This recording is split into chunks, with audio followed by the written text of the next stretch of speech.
Mr. Ethan, will you propose to Miss Sophia? The host's voice sounded in my ear. I snapped my eyes open. The familiar face in front of me, the familiar bouquet in my hand, the familiar scene. I had been reborn back to the very day of the engagement banquet with Sophia. In my previous life, it was at this engagement banquet that she received the call that her male close friend Lucas had fainted from low blood sugar and was being taken to the hospital. Lucas fainted from hypoglycemia on the way to the engagement banquet and was taken to the hospital. When she heard the news, she hurriedly said sorry to me and then left the scene without hesitation. She left me to become the laughingstock of the event. Seeing Sophia in her white dress looking at me, I suddenly felt very sick. She was dazzlingly beautiful, a restrained smile at the corners of her lips, but her eyes kept glancing around from time to time. In my previous life, I happily thought she was merely nervous, that she was shy because of the engagement banquet. What I didn't expect was that she was worried about him all along simply because Lucas hadn't shown up. It wasn't until her phone vibrated again that her expression finally gave way. "Ethan, wait a moment." She suddenly stopped me. Her voice was very soft, but loud enough for the people around us to hear. "Lucas still hasn't arrived. It's very likely his phone. Perhaps something happened to him, and he's calling me for help. I'll go answer the call first." The guests exchanged glances, and whispers began to spread. Her father frowned and scolded softly. "Sophia, can't this wait until after the ceremony?" But she was already hurrying toward her friend, took the phone, and after a single glance her expression changed. "What?" "Lucas had a hypoglycemic faint and was taken to the hospital." She looked up sharply, panic in her voice. "Which hospital?" "Okay, I'm coming right away." Her voice was full of urgency. "Ethan, I'm sorry. Lucas had a hypoglycemic fainting spell. I have to go to the hospital and check on him. Let's postpone the engagement party to another day." After saying that, she rushed out in a hurry. The entire room erupted in astonishment. Thinking of my past life, I foolishly ran after her, humbly pleading, "Sophia, the engagement banquet isn't over yet. Wait until the ceremony is finished, and we'll—" But she impatiently pushed me away. "Ethan, can you stop being so selfish? Lucas is in danger right now. What's more important, a life or a ceremony?" Then she walked away without looking back, leaving the stunned guests and me standing on the red carpet like a joke. Now I watched Sophia hastily lift her skirt, sprinting in heels toward the exit, the hem sweeping across the red carpet. I suddenly laughed. In my past life, I begged angrily, resentfully, and humbly to hold her back, but what did it ultimately get me? She left me countless times after marriage for Lucas, and once, on my daughter's 5th birthday, her negligence caused Ella to die in a car accident. But now, I've been reborn, and I no longer want to fight over these things. If you care about him that much, then you too can lock yourselves together and don't come out to ruin other people's lives. This life, I won't chase after him anymore. Watching the bride's figure gradually disappear, the hall fell into a deathly silence. I threw away the bouquet in my hand, slowly raised my hand to signal the MC to stop the music, then picked up the microphone and said in a calm, clear voice, "Ladies and gentlemen, thank you for taking time out of your busy schedules to attend the wedding of Miss Sophia and me." My tone was even, as if announcing something insignificant. "But I'm sorry to have you all come for nothing, since the bride has made a more important choice. Then our engagement banquet is canceled, and the betrothal is hereby nullified. Everyone, be my witnesses. From now on, Sophia and I are severed forever. We will never see each other again." The venue erupted in an uproar once more. Having said that, I set down the microphone and strode away, paying no heed to Mr. and Mrs. Taylor's furious protests. This life, I won't give them another chance to trample on me. Family reunion. The next day, I stood before the carved iron gate of the Johnson family ancestral home and pressed the doorbell. My fingers unconsciously stroked the phone in my pocket. The screen also showed the message Sophia sent 3 minutes ago. "I am sorry, Etan. Lucas isn't doing well. I've been caring for him all night. We'll discuss arranging the belated engagement banquet when I get back. I blocked all her contacts, then directly pressed the power-off button. The iron gate let out its familiar creak as it opened automatically. Old butler Bernard widened his eyes, nearly dropping the watering can in his hand. "Yo, young master, father is in the study." I tugged at my tie, which still had bits of confetti from the wedding. Bernard's lips trembled. "Yes, but the master, he hasn't allowed us to mention you for years." "I know." I paused. "I'll go see him myself." The oil painting sunrise still hung in the corridor in its usual place. It was father's favorite. When I passed the second-floor corner, the Persian rug in front of the floor-to-ceiling window had been replaced. 3 years ago, I knelt right here and vowed I would marry no one but Sophia. And my father smashed his teacup onto that rug. The tea stain would never appear again. The study door was ajar. My father was reading the newspaper. I pushed the door open and walked in. My father lifted his head from the Financial Times, saw me, and paused in surprise. "You're back." His voice was hoarse, but it couldn't hide his excitement. He looked 10 years older than I remembered. The white at his temples pricked my eyes. "Yes, I'm back." I hesitated. "Sophia and I are over. The engagement is off." My father slowly folded the newspaper, revealing the financial report headline underneath. It was the coverage of Taylor Group's wedding venue. So my father already knew. "Sit down." He sighed and pointed to the chair opposite. I did not sit. "Dad, I am sorry." I paused. I was wrong. The air froze for a few seconds. I heard my father's heavy breathing and my mother's hurried footsteps in the hallway. My father's gaze lingered on my face for a moment. Then he sneered. "Is that all you've got? Letting someone toy with you, running around in circles, and now you come back sniffling?" The rain outside suddenly grew louder. I remembered that in my previous life there was a day when my daughter had a high fever, also on a stormy day like this. My daughter wanted to see her mother, but Sophia said over the phone, "Lucas has a fever. Handle it yourself." "I'm not back to cry." I answered calmly, opened my phone, and pulled up the project proposal that Sophia had previously rejected. "I'm here to talk business with you." My father's expression changed.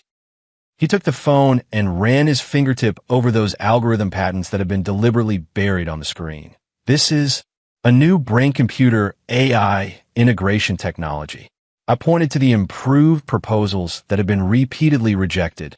"Give me a year, and I can double the value of these patents." I wasn't bragging. With the experience from my last life, I was confident I could make a name for myself in this field. The study fell into silence. "What do you need me to do?" After a long moment, my father asked pointedly, "I need an investment of $50 million US. You can take 50% of the shares. If you don't agree, I'll invest $100 million US for 40% of the shares." Father interrupted me. "But if you lose, don't call yourself my son ever again." "Thanks, Dad. I won't let you down this time." I looked at my father, who clearly cared about me, but still wouldn't admit defeat, and spoke heavily. Resignation controversy. 2 days later, Monday, I handed in my resignation letter under Sophia the assistant's astonished gaze, watching her frantically make calls. I stood at the office doorway and began packing my things into cardboard boxes. It took me 3 years to go from intern to project director at Taylor Group. Packing up and leaving now took less than 10 minutes. "Ethan, who gave you permission to quit?" The click of high heels on the floor came from the end of the corridor as Sophia hurried over. I didn't even look up, continuing to shove the last few files into the box. Sophia rushed up to me, breathing a little unevenly, her cheeks flushed from the brisk walk. She had on delicate makeup today, her long hair softly curled, and she was still wearing the dress from the engagement banquet, though the hem was a bit wrinkled. It seemed she'd been taking care of Lucas these past 2 days and hadn't even had time to change. "What do you mean by that?" "I'm taking care of Lucas, and you're here causing a fuss about quitting? How old are you? You're not allowed to leave." She grabbed my suitcase, her voice holding suppressed anger. "Announcing the cancellation of the engagement at the banquet? Are you seriously going to do the whole running away from home act now?" Have you had enough of making a scene? If my phone hadn't died earlier, I wouldn't even know you made such a big fuss. You don't even reply to messages. Are you trying to turn the world upside down? I looked up at her and said calmly, "Step aside." She froze for a moment, as if she hadn't expected me to react that way. "Ethan," her voice rose, drawing a few colleagues nearby to sneak looks this way. "Do you know what you're doing? Do you think you're the one being wronged? With so many people watching at the engagement banquet, you just walked out like that without caring about anything? You're quitting your job now, too." "Miss Sophia, you're the one who left first." I suppressed my anger, feeling bewildered. Wasn't I going to take care of Lucas? If I leave, are you going to leave too? Wouldn't the Taylor family become a laughingstock? You knew it would become a joke, yet you still chose to leave. But you really are two-faced. When you leave, it's understandable, but when I do, it's a grave sin. Then may I ask, Miss Sophia, what am I supposed to do staying at an engagement party without a fiancé? I tugged at the corner of my mouth. Wait for you to come back and continue the engagement banquet? Or wait until the wedding later and be abandoned again for Lucas? Her expression froze, her fingers tightening slightly. The tightened nails left several scratches on the cardboard box. "What are you talking about? Lucas really wasn't feeling well at the time. It wasn't on purpose," she said through gritted teeth. "Isn't this a matter of life and death? Can't you show a little understanding? Do you have to be so petty and nitpick?" Uncomfortable. I let out a light laugh. "Isn't this the perfect time? We're completely over now. If you want to take care of him in the future, go ahead. You no longer need to consider my feelings." Sophia's expression darkened, about to lash out, when a gentle male voice came from behind. "Sophia, don't be like this. Ethan is still angry right now. The more you push him, the more he'll dig himself into a corner." Lucas walked over slowly, his face wearing a false concern. "It's all my fault. Blame me, I'll take it." He was wearing a light-colored casual suit today, which made his complexion look fair, giving him an innocent, harmless appearance. He reached out and gently placed his hand on Sophia's shoulder, his tone helpless. "Ethan, Sophia really worries about you, so don't stay angry. If you're mad, take it out on me. It's my fault." I looked at him and said nothing. In my past life, I might have been PUA'd by his reconciling posture, but now I only found it laughable. "Lucas, don't listen to him. This isn't your fault." Sophia shook Lucas's hand away and stared at me. "Ethan, I'm giving you one chance right now. Put the stuff down and come home with me so we can talk." Her tone carried a threat, as if certain I would give in like before. I looked at her and shook my head. "No need. That's no longer my home." After speaking, she suddenly felt somewhat tired. "Fine, very fine." She even laughed angrily. "I'll ask you one last time. Are you coming back with me or not?" "Sophia Xiaojie." I spoke, my voice very soft, yet clear enough. I said, "I don't need it, we're over." Her pupils suddenly contracted, as if she hadn't understood. "What did you say? Say it again if you dare." I said, I picked up the box and stepped around her. "We're breaking up. Don't come looking for me again." She froze where she stood, her face gradually paling. Lucas stood behind her, the corner of his mouth lifting ever so slightly before he quickly swapped it for a worried expression. "Sophia, don't rush. Ethan maybe just needs a few days to calm down." I ignored them and walked straight toward the elevator. Behind me, Sophia's voice finally carried a trace of panic. "Ethan, try walking away. If you leave, don't ever come back looking for me." I looked at her, said nothing. Even now, she still thought I was only sulking. The elevator doors closed slowly, and her face gradually disappeared in the gap. This time, I will not look back. Genius recruited. A week later, I met Leo Mitchell in the temporary office converted from an abandoned warehouse in Binchon, a computer genius. In these 2 lifetimes, I had repeatedly proposed bringing him back into use, but Sophia didn't care. In the previous life, at Lucas's suggestion, Sophia even kicked him out of the team for being moody, and he later shone brilliantly at another company. I went to the Taylor Group. Resigning and collecting my things were secondary. The main goal was to secure the talent that Taylor Group wouldn't be using. Fortunately, Leo accepted my invitation and also successfully terminated his non-compete agreement. He, at this moment, was nervously adjusting his black-framed glasses. Mr. Ethan, these algorithms are really... Leo asked me, holding the documents. Look, isn't this about 3 generations more advanced than what the Taylor Group is currently researching? I flipped directly to the page where his paper had been rejected. Combining 3D neural networks with EEG feature extraction. That's the right direction.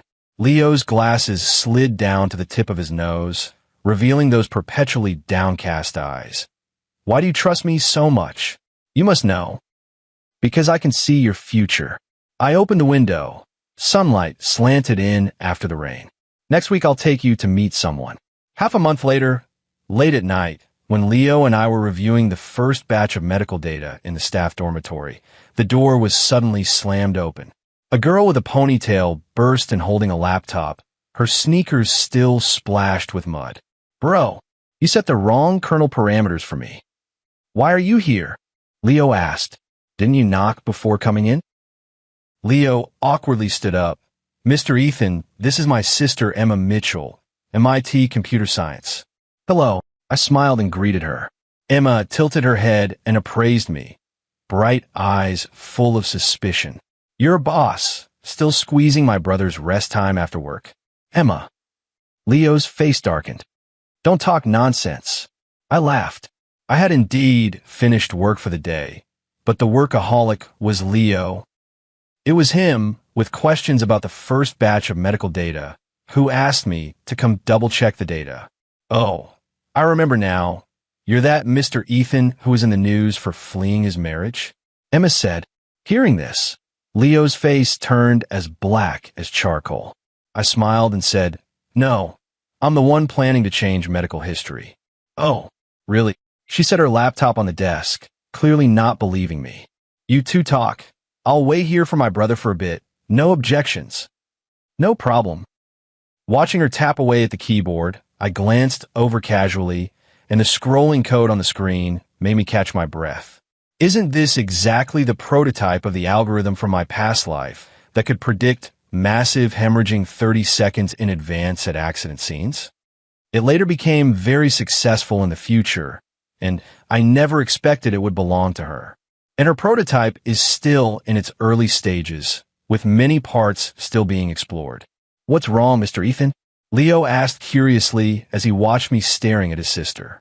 I didn't answer him, but pointed at a line of code on Emma's computer screen and said, Miss Emma, if you replace the random forest here with Bayesian optimization, the accuracy should improve by another 5%. Her expression shifted from provocation to surprise, finally freezing into a strange excitement. Oh, you know algorithms? Of course not as well as you. I handed her a business card, but my company needs someone who does. How about it? Interested in joining? Name your conditions. I can provide you with convenient conditions for your research. She looked at me, took it, and smiled. Is this considered a job offer? So casual. Talents like you? Of course I can't let slip. I said with a smile. Then I'll have to think about it. Emma said with a laugh. Outside the window, the lights of a new city came on one after another. Far away on the other side, the Taylor Group building was still brightly lit. Sophia should be frantically dealing with the board's questioning right now. She would never have imagined that the person she treated as a backup, me, was operating in the very field she most wanted to enter, poaching the talent she needed most and planting the seeds of her downfall. Unexpected reunion. 2 years later, the three of us stood in front of the floor-to-ceiling window, watching the first batch of test data flow across the big screen. Emma suddenly pointed at one of the fluctuations. Look, this characteristic peak. If we combine it with the patient's emotional data, we can predict the suicide risk of patients with depression. I finished her sentence, watching her eyes light up bit by bit. Starting tomorrow, you'll be in charge of this sub-project.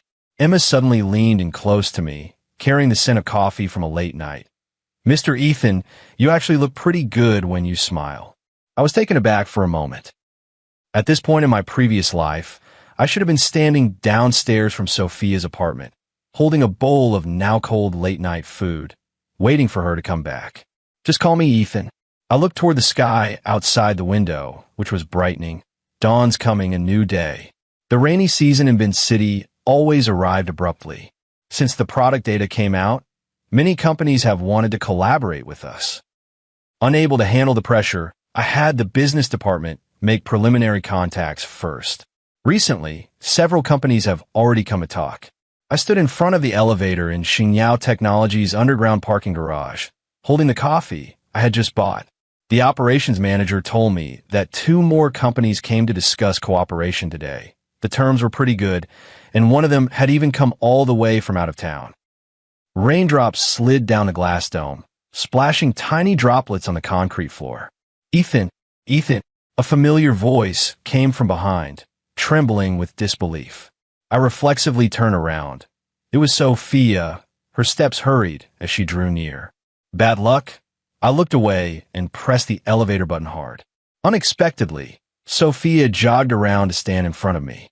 She was wearing a beige trench coat today and had immaculate makeup. In the 2 years since we last met, she did look much more haggard. "Is it really you?" She widened her eyes and sized me up, her gaze lingering for a few seconds on my simple shirt and my badge. Then she showed a hint of pity. How are you working here?" I gave her a quick, cool glance and didn't answer. She bit her lip, her voice softening. I didn't expect to run into you here. I've been looking for you this whole time, and now I finally see you. And which company do you work for here and what position? Is it hard? If you're not satisfied with how it's going, I can. Is something wrong? I interrupted her. She was stung by my cold tone and froze for a moment, then forced a smile. "Ethan, I know I was wrong before. After leaving you, I realized how good you were to me. Sophia, didn't you forget we still have a collaboration to discuss?" Lucas stepped over, interrupting Sophia, gently slipping an arm around her shoulders, his tone mild. "Ethan is heading to work now, so he might not be available to chat. Besides, aren't we supposed to go meet with Xingyao to discuss a collaboration?" Xingyao, a collaboration? The company's business department did tell me many companies wanted to talk partnerships with us. I didn't expect Taylor Group would be among them. How interesting. As he spoke, he gave me a hypocritical apologetic smile. "Ethan, what a coincidence. Sister Sophia has been feeling very guilty these past 2 years. She truly regrets it. Actually, when it comes down to it, the one to blame is still me. It's my poor health that held you back." I looked at him and suddenly found it laughable. In my past life, I might have been fooled by his considerate demeanor, but now I only felt disgust. Regret. I tugged at the corner of my mouth. Regret what? Regret leaving me at the engagement banquet to go take care of him? Or regret always putting him first during the relationship and completely ignoring me? Or are you just so used to my kindness that now, suddenly deprived of it, you can't adapt? Sophia's face went deathly pale, her fingers clenched tightly on the hem of her clothes. "Ethan, don't say that. I really know I was wrong." I ignored her and pressed the elevator button. "Ethan," she suddenly grabbed my wrist, her voice trembling with sobs. "I really know I was wrong. Can you give me one chance? If you mind, Lucas, I can talk to him less and spend more time with you. We can start over." Lucas, standing beside us, looked very awkward as he listened. I shrugged off her hand, my tone cold. "No need. Your male best friend still needs you more." The elevator doors opened slowly. I stepped in, but she clung to the door and refused to let go. At least give me your new contact information." Her voice trembled. I can give you some money. You're working at this company now. It must be hard." I almost laughed out loud. Did she think I was just an ordinary employee? Thought I was living in destitution? Or that I couldn't live without her? "No need." I refused coldly. "I don't need your money." "Ethan." Her eyes were red. "Do you hate me that much? I just want to make it up to you." I didn't answer, just looked at her calmly. "Weren't you two going to discuss a partnership? Don't let it delay the important business." Seeing this, Lucas quickly grabbed her. "Sophia, let's go to Xingyao first. The partnership is important. After the meeting, it's not too late to come find Ethan." Then he turned to me, putting on a fake smile. Ethan, let's have a meal together another day. Sophia has been thinking about you. Sophia took a deep breath and finally let go. Okay. Ethan, wait for me, she said softly. Wait until I finish the collaboration talks, then come find me. We'll have dinner together tonight. The elevator doors slowly closed, and her face gradually disappeared into the gap. Business showdown. Back in the office, I glanced down at my phone. Messages in the company group were popping up continuously. Mr. Ethan, people from Taylor Group have arrived and are waiting for you in the conference room. I let out a light chuckle and replied, You go ahead and talk. I'll be there in a bit. Half an hour later, I opened the conference room door. Sophia and Lucas were sitting at the far end of the long table, heads down, reviewing the collaboration proposal. Hearing the sound, she stood up and said, Hello, we're the representatives of the Taylor Group. We're here to discuss your company's AI healthcare collaboration project. Her voice cut off as she saw the familiar face approaching. Because I walked straight to the head table, sat down, and looked up at her. Lucas suddenly laughed out loud. Ethan's doing pretty well now, huh? He's even become a department manager. Emma blinked in confusion. A department manager? Ethan is the founder and CEO of Starry Tech. Her expression shifted from a professional smile to shock, then to disbelief, and finally froze completely. You really are. Her voice trembled. Xingyao Technology, Ethan. I said lightly. Miss Sophia, thank you for waiting. Her lips quivered, and her fingers unconsciously clenched the documents, the paper crumpling into a wad in her palm. I didn't expect you to do so well now. Congratulations. The disappointment in his tone was plainly visible. Lucas's expression changed too. He murmured to himself, How is this possible? I ignored him, simply opened the collaboration proposal, and said calmly, Taylor Group wants to invest in our AI medical system. Sophia finally came to her senses, her voice hoarse. So this project was done by you. She suddenly let out a bitter laugh. No wonder it felt so familiar. You mentioned it to me before, but unfortunately, I rejected it at the time. I didn't respond, just closed the file and pushed it back. Sorry, Staryao is not accepting investment from the Taylor Group for now and future technology. She jerked her head up. Why? Because I stood up and looked down at her from above. We're not short of money right now, so we don't need your money. We need to perfect the product first before we can consider the market. Her pupils constricted violently, her face as pale as paper. Lucas said from the side, Ethan, what's wrong with you? Sister Sophia sincerely wants to make it up to you. Can't you be a little magnanimous? I gave him a cold sweep with my eyes. Mr. Lucas, this is Xingyao, not the Taylor Group. This is business, not child's play. If you want to be magnanimous, go back to your Taylor Group. Sophia finally broke down. She sprang up, tears welling in her eyes. Ethan, what exactly do you want me to do for you to forgive me? I didn't answer. I just pressed the intercom. See them out. The conference room door was pushed open, and 2 security guards walked in. Sophia stared at me, her lips trembling. Finally, pulled by Lucas, she staggered away. Before leaving, she looked back at me once, her eyes full of regret and unwillingness. I merely turned and walked toward the floor-to-ceiling window, overlooking the city's lights. In this life, I have finally reached a height she could never attain. And she doesn't even have the qualification to ask me for a partnership. Press conference climax. The coffee on my desk had gone cold. I stared at the candlestick chart flickering on my computer screen. Taylor Group stock had hit the daily limit down for 7 consecutive trading days. Mr. Ethan, the press conference is ready. Emma knocked and came in, her ponytail swaying slightly with each step. She was wearing a formal navy suit today, yet she still couldn't hide that vibrant energy. Call me Ethan. I closed the laptop. Is the media all here? They all came. Even the Wall Street Journal sent someone. Her eyes sparkled. Our stroke early warning system really caused a sensation. Outside the floor-to-ceiling windows in the corridor, you could see the press conference teeming with people. The shabby office from 2 years ago had now become a research center occupying the entire tech park. And today, we are launching the third-generation AI medical diagnostic system. It was this very system that saved thousands of lives in its previous iteration, but still couldn't save my Ella. By the way, Emma suddenly lowered her voice. People from the Taylor Group are here too, sitting in the last row. The hand with which I was adjusting my cufflinks paused slightly. Last month, after Sophia found me in this new city, she still tried to win me back. She repeatedly proposed partnering with us. She was willing to invest. The terms were negotiable, but I refused. She has been blocking me for a week. Let them go. I pushed open the conference hall door, and a barrage of camera flashes instantly blinded my sight.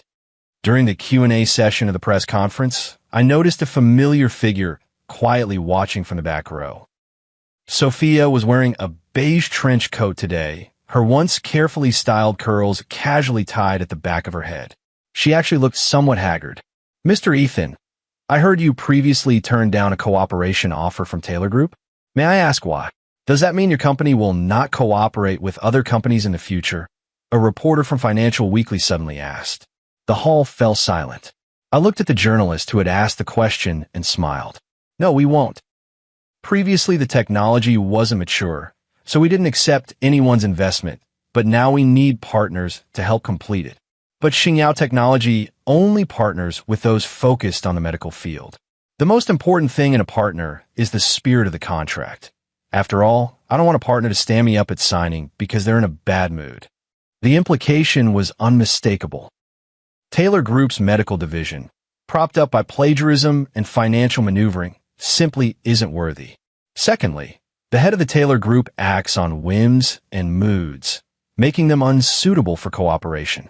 Putting that together with the previous news about the Taylor Group fleeing a wedding, everyone showed knowing smiles.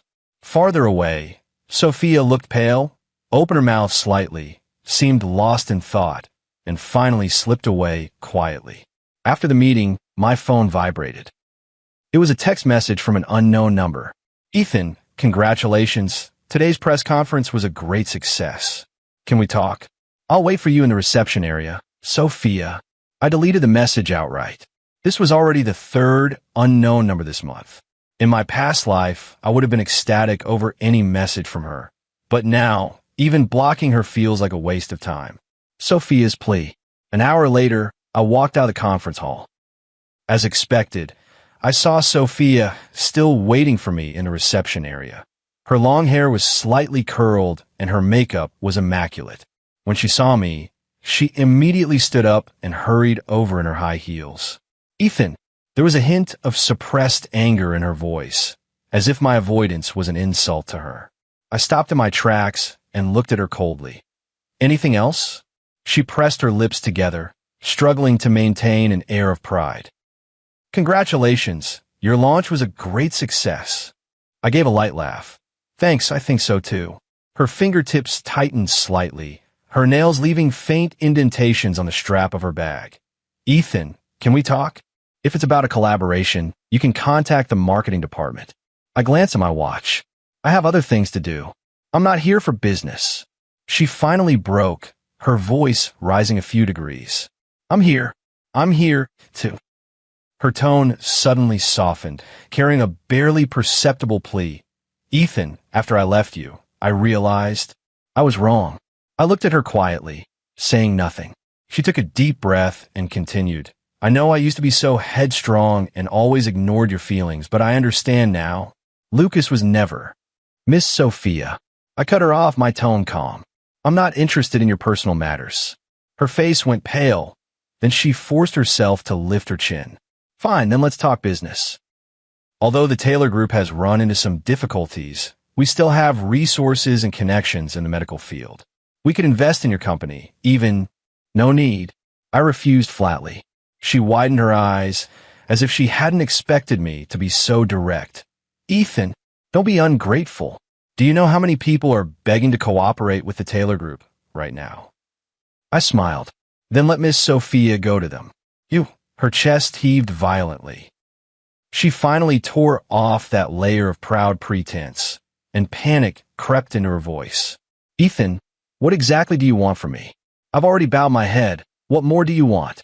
I looked at her and suddenly felt a bit ridiculous. In my previous life, I might have softened and turned back at her saying I was wrong. But now, "Sophia," I looked her straight in the eyes. "You blocked me for a week just to say this?" Her lips trembled. She said nothing. "If there's nothing else, please go back." I turned to leave. She suddenly rushed forward and grabbed my wrist. "Ethan, you weren't like this before." I lowered my head and looked at her tightly clenched fingers, slowly prying them open. People change. She froze where she stood, her eyes rimmed in red, yet stubbornly refusing to cry. The night breeze scattered the familiar scent of her perfume from her body as I walked toward the parking lot without looking back. Behind me, her voice drifted away on the wind. "Ethan, do you really not care about me at all anymore? Have you read too many women's novels? Are those the only lines? No longer loving and not caring? Aren't you afraid of readers yelling at you?" I was speechless and didn't answer her. A dull ache began in my chest, as if someone were constantly pounding. I rubbed it gently.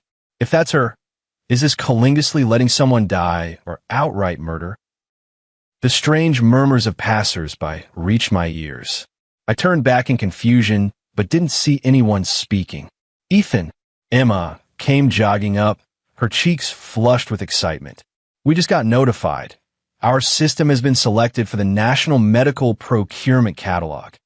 I looked at the document shaking in her hand, and I was very happy. "This calls for a celebration." I took the paper.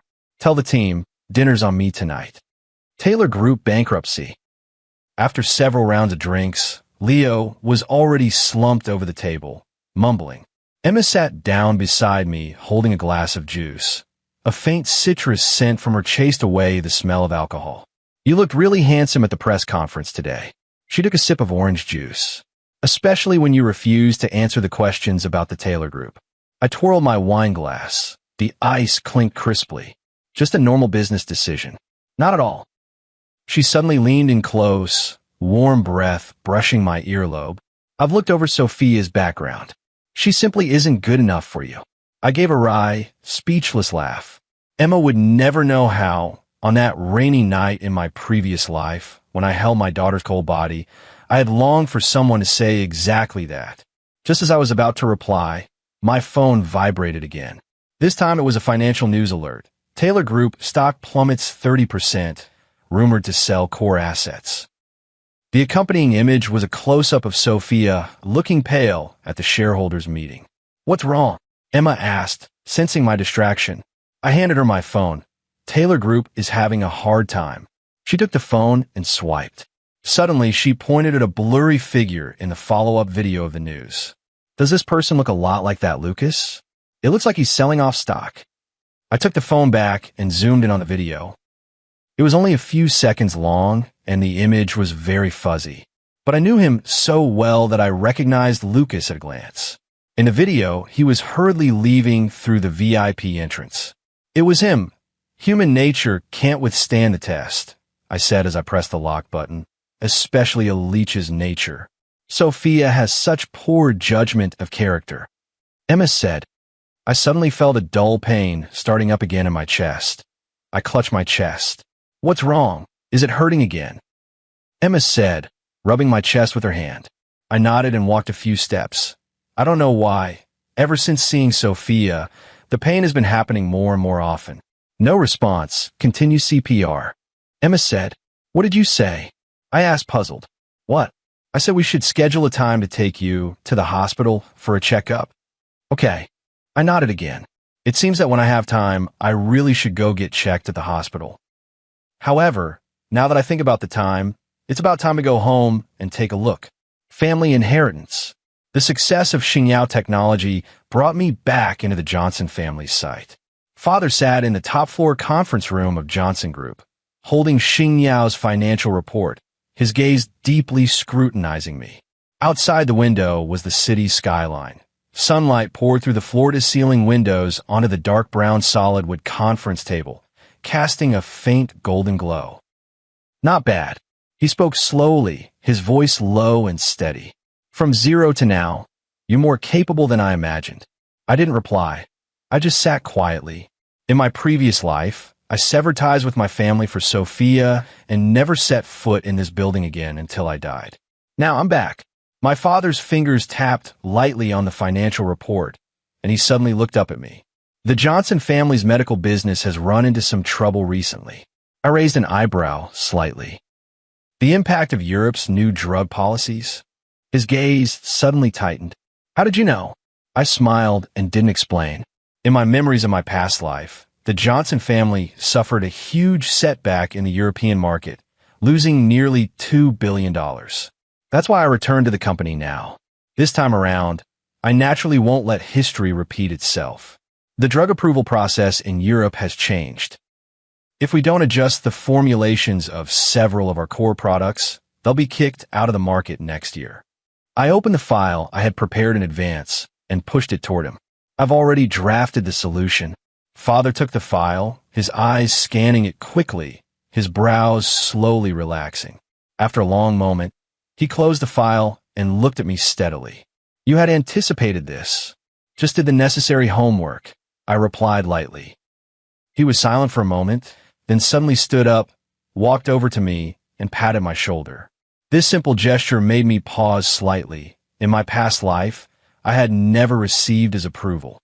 Starting tomorrow, hand your company over to your subordinates to manage, and come back to take over the Johnson family's pharmaceutical division. His tone brooked no argument. Also, I'm going to establish a new strategic investment department, which you will be fully responsible for. I nodded in agreement, knowing clearly that this was both a test and an opportunity for my father. In the second week after the new department was established, I held the first strategy meeting. The conference room was filled with executives of the Johnson family, many of whom harbored doubts about me, the parachuted young master. I stood in front of the projection screen, my gaze sweeping over everyone, and slowly began to speak. For the past decade, the Johnson family has relied on traditional pharmaceuticals and medical devices to remain the industry's leader, but times are changing. I pressed the remote, and the screen switched to a set of data. In the next 5 years, AI healthcare and gene editing will be the breakout points. We must lay out plans in advance. An older director frowned and retorted, "Those fields are too risky. The Johnson family has always preferred playing it safe. Playing it safe ends up getting you left behind by the times." I cut him off and brought up another set of data. 3 years ago, the Taylor Group also thought AI healthcare was hype.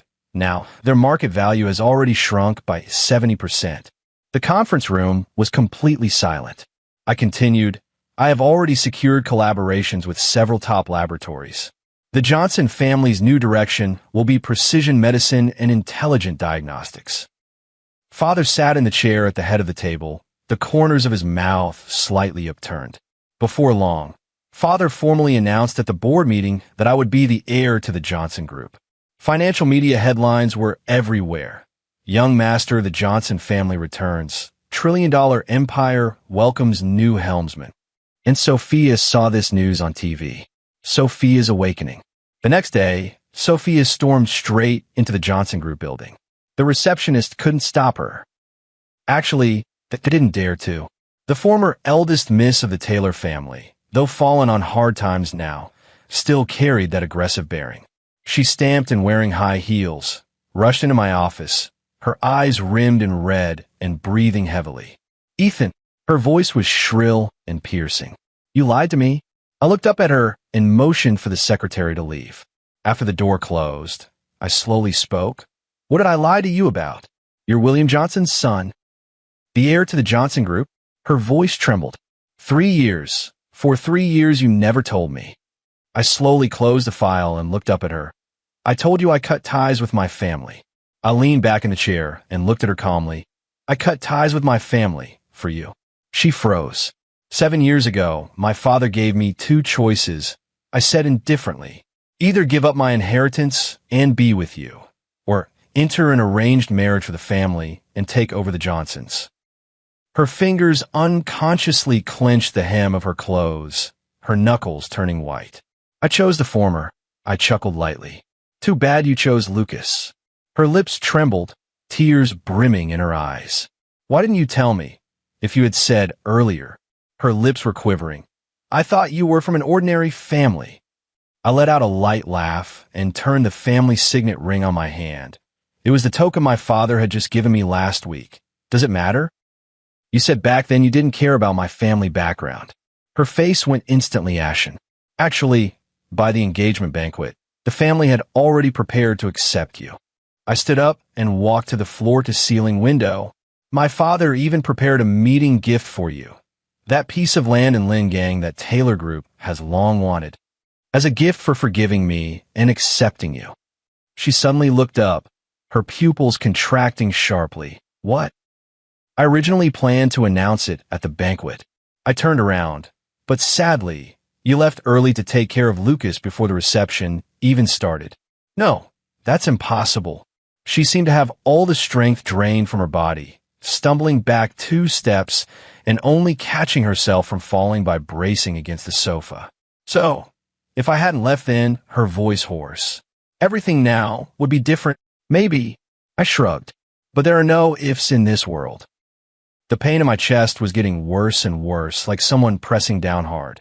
Amid the pain, I sometimes heard auditory hallucinations, ventricular fibrillation, defibrillation or something. But the last checkup showed everything was normal. The doctors didn't know the exact cause either. They guessed it was due to overwork and exhaustion from my job, and advised me to rest more.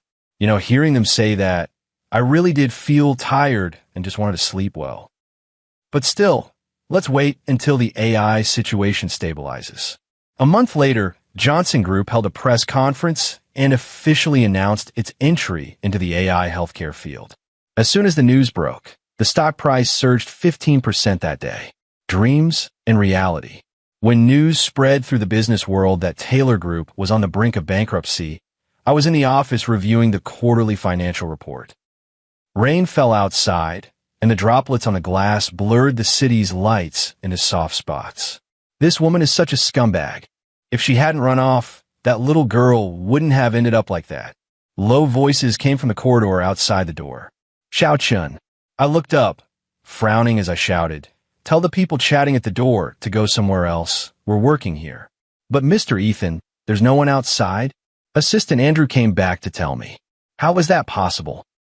I clearly heard. Before I finished, I saw Secretary Andrew approaching with a troubled expression. He knocked on the door, looking a bit embarrassed. "Mr. Ethan, Miss Sophia is downstairs and wants to see you." "Don't meet." I looked up and said, "Tell her I have things to do today, and I'm not available." Andrew said awkwardly, "But Miss Sophia says she has something very important to tell you. She said she won't leave if she can't see you." I closed the file and rubbed my forehead. My tone was calm. Let her come up. 10 minutes. When Sophia walked in, I almost didn't recognize her. The once proud eldest miss of the Taylor family now looked like a crumpled piece of paper. Her hair was carelessly tied up, her makeup long since smudged, and the out-of-season trench coat she wore had its cuffs soaked by the rain. "Ethan," her voice was severely hoarse, as if she had been crying for a long time. She should obviously have been wearing LV perfume, but I could smell the sterile scent of disinfectant from a hospital. Strange, ever since the last time I went to the hospital for a checkup, I've often smelled this scent. I motioned for her to sit, but she stood frozen, her fingers gripping the hem of her clothes tightly. Her eyes rimmed red. "Ethan, can we ever go back to the way things were?" Hearing her words, I suddenly found it somewhat laughable. In my previous life, I gave up everything for her, only to end up with that outcome. In this life, I chose to let her be with Lucas, but she kept coming back to me. Is it true in relationships that the ones who don't care end up losing? "You came all the way to find me just to say that," I said impatiently. "I've told you we can't get back together." Her lips trembled slightly. Her voice choked as she said, "Ethan, it's my fault. Last night, I had a dream, a very long dream. I dreamed about some things." I didn't reply, just watched her quietly. "In the dream, we were married and had a daughter." Her voice trembled, "But I always ignored you for Lucas. Even Even on our daughter's 5th birthday, because of my carelessness, you and she were in a car accident. Her voice grew lower until it was almost a sob. Tears welled up and rolled down her cheeks. It seems Sophia has already awakened to the memories of her previous life. Thinking of what happened to my daughter in that past life, my chest began to ache again. I took a deep breath and calmed myself. Sophia. I interrupted her, my tone steady. You're under too much pressure. She suddenly looked up. No, that wasn't a dream. That really happened, right? What nonsense are you talking? I said slowly. Sophia, our life isn't your dream. We've long since broken up. Stop living in a fantasy. I stood up and walked to the floor-to-ceiling window. Raindrops pelted the glass, making a soft, scattered sound. We never married, and we never had a daughter, I said with my back to her. What you're saying is just your imagination. She snapped her head up, tears sliding down her cheeks. That wasn't nonsense. It actually happened, didn't it? Wasn't it the life in my dream that hurt you, which is why at the wedding? Enough. I cut her off, my tone cold. Taylor Group has been having problems lately. You're under a lot of stress. It's normal to have hallucinations. It's not a hallucination. She suddenly rushed over and grabbed my arm, her nails digging deep into my skin. I know I was wrong. She trembled as she cried. I've already cut ties with Lucas. Can we start over? I swear I'll be faithful to you alone this lifetime. I pried her fingers apart one by one. Sophia, are you crazy? Don't you think it's too late to say this now? Those words stabbed into her like a knife. She staggered backward and collided with the coffee table. Ethan, she pleaded softly, if those things really happened, could you give me another chance? If it bothers you, I will absolutely never contact Lucas again. I looked at her and suddenly laughed. Sophia, it's nothing to do with Lucas. We simply aren't right for each other. What you need isn't me. You're just used to having me around.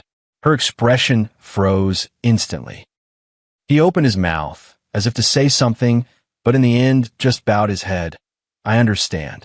Watching her walk away, a pain started again in my chest. I rubbed my chest, and the ache eased slightly.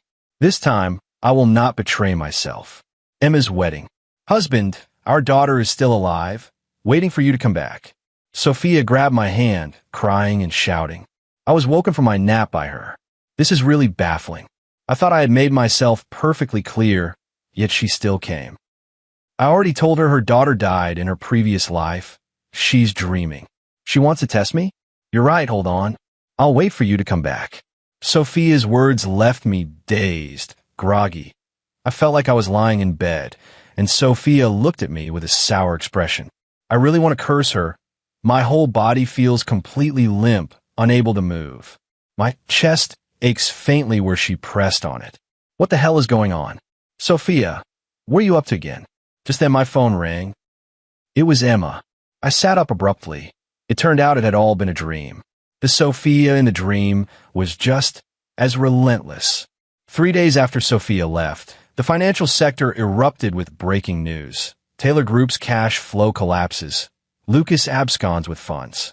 I sat in my office, my fingertips lightly tapping the desk, the screen showing footage of Lucas at the airport. He wore a baseball cap and a mask, pushing 2 massive suitcases, hurrying toward the international departures. At that moment, Sophia's call came through. Ethan, her voice was hoarse and unrecognizable, as if she had been crying for a long time. Lucas, he took the company's last liquid assets. I was silent for a moment before I spoke. So, I have nothing left now. She choked out. Can you help me? I let out a light laugh. Sophia, have you forgotten how you treated me back then? Her breath came rapidly over the phone, as if my words had cut her. I know I was wrong. Her voice trembled. I really know I was wrong. Could you give me one more chance? I slowly stood up and walked to the floor-to-ceiling window. Sophia, I said calmly, some mistakes have no turning back. On the other end of the line, she finally broke down and cried. 3 months later, Xingyao Technology officially went public, and its market value surpassed $10 billion. At the celebration banquet, Emma carried a champagne glass over to me, smiling brightly. Mr. Ethan, congratulations. I took the glass and gently clinked it with hers. Likewise. She blinked, then suddenly lowered her voice. By the way, I just saw the news. Sophia seems to have gone to a small company as a regular employee. I gave a faint and didn't say much. Emma tilted her head and looked at me. You aren't sad. I looked out the window. The city's lights shone brightly in the night. Not sad, I said softly. This life, I finally didn't let myself down. A happy ending. I stood in the walk-in closet in front of the full-length mirror, adjusting my bow tie. Mr. Ethan, the guests have all arrived. The secretary whispered at the door. I glanced at my phone one last time. The screen showed today's financial headline. Taylor Group officially declared bankrupt and liquidated. Once wealthy heiress now wanders the streets. When the elevator descended to the hotel lobby, Emma was surrounded by bridesmaids adjusting her veil. She was wearing a simple fishtail wedding dress today, with no extra embellishments, only a sash at her waist set with sapphires. Nervous, I walked up behind her and caught the familiar scent of citrus. She turned around, her eyes shining as if filled with starlight. I'm not nervous with you here. Then she lowered her voice. I just saw the news. I shook my head and gently pressed my hand to her lips. Not tonight. The wedding took place in the glass garden on the hotel's top floor. When the wedding march began, I watched Emma walk slowly toward us with her arm linked through Leo's. Sunlight filtered through the glass dome and scattered tiny golden rays across her veil. The scene stood in stark contrast to the funeral in the pouring rain from my memories. The Ella of my previous life never made it to her 6th birthday, while today the children's section was filled with patients receiving medical aid funded by the company. Daugh. When I spoke those 3 words, tears from Emma fell onto the interlaced hands we held. Her fingertips trembled slightly, but her gaze was as determined as ever. Just like the day years ago when she burst into the dorm with a laptop in hand. The banquet was halfway through when the assistant hurried over and whispered, Mr. Ethan, there's been an incident. On the hotel backdoor security footage, Sophia was trying to slip into the delivery entrance. She had on an out-of-fashion trench coat, her once carefully tended long hair greasy and stuck to her face, and she clutched a crumpled invitation. The routine notice I'd sent to the Taylor Group board. Should I call the police? The assistant asked. I looked over at Emma, who was doing magic for the children, turning a white rose into a blue one, prompting gasps from the kids. No need. I turned off the surveillance feed. Pack her a wedding banquet meal to take away, and call a car to send her off. Oh, and put a business card in the food box. Xingyao's newly built rehabilitation center is hiring cleaners. When the banquet ended, the night sky opened up in a grand display of fireworks. Emma leaned against my shoulder, the fragrant scent of gardenias in her hair gently enveloping me. Look, she suddenly pointed into the distance. On the big screen of the shopping plaza opposite the hotel, Xingyao Technology's latest quarterly report was playing. When the camera swept over the R&D team's group photo, I saw Leo standing in the corner. The genius engineer who had been buried in his past life, now the technical director with an annual salary of $10 million. A scrolling news bulletin at the bottom of the screen reported that Lucas had been sentenced to 12 years in prison for fraud and intentional injury. The fireworks glow reflected in Emma's clear eyes. She whispered, "My life has truly been complete." I looked toward the distant, lamplit streets and in a daze, saw a thin figure climbing into a taxi. The girl who once made me abase myself and beg for love had now become a blurred silhouette amid the city's neon. Yes, it's perfect. I lowered my head and kissed the bride's forehead, and behind me came the children's bell-like laughter. To the returning melody of Ode to Joy, I seemed to hear 5-year-old Ella whispering in my ear, "Daddy, you must be happy this time." On the brink of life and death. Beijing, Anjin Hospital Emergency Room. VFIP, prepare to defibrillate. 200 joules, charging complete. Clear the room. Shout. The body on the hospital bed sprang up and fell back onto the mattress, like a fish flopping on the shore. The green line on the cardiac monitor stubbornly remained flat. No response. Continue CPR. Attending physician Dr. Lee's arms were already aching, but he dared not stop. The car accident victim brought in half an hour ago was a special case. His family said he'd been calling his daughter's name before losing consciousness, and that 5-year-old girl had died at the scene of the same crash. 1 milligram adrenaline 4 push. The nurse quickly carried out the order, glancing furtively at the clock on the wall. The resuscitation had been going on for 45 minutes. By protocol, it was time to announce the time of death. Dr. Lee, the nurse whispered in reminder. Try again. Dr. Lee gritted his teeth. Charged to 300 joules. Where are the family members? He had just started to speak when a nurse rushed out. She's outside crying and regretting it. Who does she think she is? Her husband and daughter are injured, and she's off seeing another man. Is that abandoning someone to die or murder? Outside the emergency room, Sophia curled up on a bench, clutching her daughter's little backpack to her chest. Her makeup had long been ruined by tears, and the expensive dress was stained with blood. That was from when she held her daughter's cold little body. I heard it was this woman. This woman is such a scumbag. If she hadn't run away, that little girl wouldn't have ended up like this. Those nearby whispered, their words cutting into her chest like knives, making her feel like she couldn't bear to live. Miss Sophia, the nurse ran over, gasping. Your husband needs your cooperation. Sophia jerked her head up, hope and fear intermingling in her eyes. Then him. The situation is very unstable.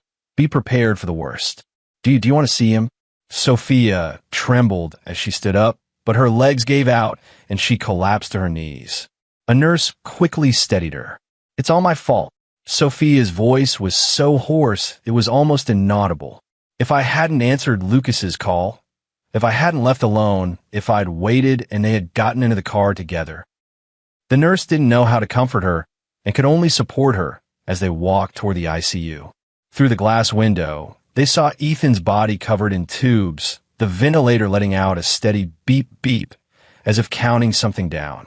The outlook isn't good. The nurse chose her words carefully. There's little hope. Even if he survives, he may suffer severe brain damage. Husband, our daughter is still alive. She's waiting for you to come back. Sophia suddenly shouted. Ethan loved their daughter most. If he knew she was waiting for him, he would surely fight to stay alive. I was wrong, hold on. I'll wait for you to come back. Saying this, Sophia sobbed uncontrollably. She pressed her forehead against the cold glass, tears blurring her vision. In a daze, she seemed to see Ethan's fingers move, or maybe it was just her imagination. Please, save her. I'll give any amount of money, she whispered, unsure whether she was addressing a deity or the husband on the hospital bed. Give me one more chance, just one. Inside the ICU, the cardiac monitor emitted a piercing alarm. Time and space intertwined. Ethan stood on the top floor of StarTech, the floor-to-ceiling windows reflecting the silhouette of his tailored suit. Emma wrapped her arms around him from behind, the diamond ring on her ring finger pressed into his spine. Taylor Group officially declared bankruptcy today. Her voice was laced with honeyed sweetness. Happy. When he turned, Emma's face suddenly looked like it had on the day their daughter turned 5, smeared all over with cake frosting. Dad, why don't you want me anymore? Room speed, 200 joules ready. Sophia watched Ethan's body arch in the current, filled with overwhelming regret. Lucas's call rang once more, becoming yet another number in Sophia's phone. Ethan pushed open the door of the wedding hall. The champagne tower refracted multicolored light spots. Emma was holding the blue enchanted rose that his daughter from a previous life had loved most. Just as he bowed his head to kiss the bride, the bouquet suddenly turned into white chrysanthemums from the funeral parlor. Ethan snapped his eyes open, looked at the white ceiling, then at Emma standing before him. She was wearing a white doctor's coat and was anxiously patting him. People around were running back and forth nearby. Leo, Assistant Andrew, Secretary Kathy. Strange. Why were they all gathered around me? The countdown voice began to sound. Ethan felt exhausted, his consciousness starting to blur, and finally he fell into the abyss. Time of death, 14:27. A sudden downpour began outside. Sophia curled up on the hospital steps, holding her daughter's blood-stained little backpack, letting the rain beat down on her. Dream butterfly. Ethan snapped his eyes open, the glaring Mediterranean sun making him instinctively raise a hand to shield his face. Had a nightmare? Emma's voice came from beside him. She was lying on a poolside lounge chair, her sunglasses pushed up onto her forehead. Ethan's breathing was still a little uneven. He clearly remembered just having died in the hospital, his heart stopping, the doctors pronouncing the time of death, Sophia's heartbreaking sobs. And now, Emma handed him a glass of water. Ethan took the glass. The ice clinking sounded unusually clear. He looked around. The blue-domed church, the white buildings, the glittering Aegean Sea. Everything felt unbelievably real. "What time is it now?" he asked suddenly. "It's 5 p.m. on June 18th, 2025. Emma shook her head with a smile. "Looks like you were really out of it." She pointed at the phone he had left on the table. "Look at the phone." Ethan picked up the phone. The lock screen was a photo of him and Emma ringing the bell at NASDAQ. He swiped the screen. The calendar indeed showed 2025. But when he opened the photo album, his fingers suddenly froze. The newest photo was a picture of him and Emma at the airport yesterday, and the date on the billboard in the background read 2023. "What's wrong?" Emma leaned in. Ethan looked again. The date had changed back to 2025. "Nothing." He put down his phone and suddenly noticed a ring on Emma's right-hand ring finger. It wasn't their wedding band, but a sapphire ring he'd never seen before. "Your ring." Emma looked down and frowned slightly. "Isn't this the birthday present you gave me last year?" She twirled the ring. "You said the blue looked like the Aegean." Ethan was certain he had never given such a ring. He stood up and suddenly felt a wave of dizziness. The surface of the pool reflected his face, but the next moment that face looked like it was lying on a hospital bed. "Careful." Emma steadied him. "Do you want to go back to the room and rest?" Ethan nodded. The scene shifted to the room. Ethan stood on the balcony, staring out at the sea. The setting sun stained the water crimson. "Would you like something to drink?" Emma came out of the bathroom, her hair still dripping. When Ethan turned, he suddenly noticed a magazine on the nightstand. The cover featured Sophia. The headline read, "Taylor Group Heiress Announces Engagement." The magazine was dated May 2023. This magazine, Emma followed his gaze, but the nightstand was empty. "What magazine?" Ethan walked over and saw a dried leaf on the floor. A ginkgo leaf, the sort his daughter used to like picking up and using as bookmarks when she was alive. But here, Santorini, how could there possibly be ginkgo leaves? "Am I?" Ethan's voice trembled slightly, still dreaming. Emma walked over and hugged him. "What do you think?" Her fingers lightly traced the back of his neck. "If this is a dream, such a beautiful dream, would you want to wake up? I think you're just tired. Get a good night's sleep." Ethan looked toward the mirror. In it, Emma's mouth wore a faint, elusive smile. In the mirror, the glass door of the balcony reflected a blurred figure, like himself in a hospital gown, lying on a hospital bed. "Get some rest, Mr. Ethan." Emma had become a doctor. Her voice gradually grew faint. "Your brain has suffered a concussion. Your memory may be a bit confused." "What concussion?" Ethan's eyelids began to grow heavier and heavier. Before he was completely engulfed by darkness, his peripheral vision caught sight outside the window. A blue butterfly resting on the sill, its wings trembling slightly. That was the color his daughter had loved most in life. Was that Zhuangzhou dreaming of the butterfly, or the butterfly dreaming of Zhuangzhou? The sea breeze suddenly turned icy.